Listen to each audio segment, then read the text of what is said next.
দেখো পঞ্চতন্ত্র গল্প সমগ্র, ঠিক আছে?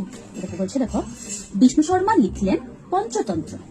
অনেক দিন আগের কথা, দক্ষিণ দেশে মহিলারপ্য নামে এক নগর ছিল। হ্যাঁ, সেখানে বাস করতেন এক প্রজাবৎসল রাজা। শোনো না, এটা রাজা, প্রজাবৎসল রাজা। তার নাম কি ছিল? রাজার নাম কি ছিল? অমর শক্তি। কি নাম ছিল? অমর শক্তি। সেই রাজার ঐশ্বর্যের অভাব ছিল না।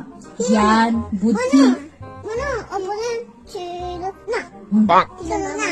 জ্ঞান, বুদ্ধি ও বীরত্বেও তিনি ছিলেন তখনকার রাজাদের মধ্যে শ্রেষ্ঠ পুরুষ। কি ছিলেন? Very good. তার না বাবা, রাজা শ্রেষ্ঠ পুরুষ। রাজা হনুমান কি করে হবে? না না, হনুমান না তো, রাজা ছিলেন শ্রেষ্ঠ পুরুষ। হ্যাঁ, তারপর দেখো কি লিখেছে। তার দান ধ্যানের খ্যাতি লোকের মুখে মুখে ফিরত।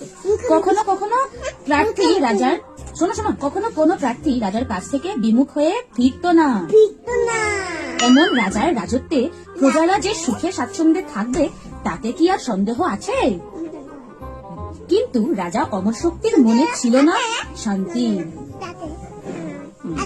না, সন্দেহ নেই তো। শোনো, তারপরে চিন্তায় চিন্তায় দিন কাটত।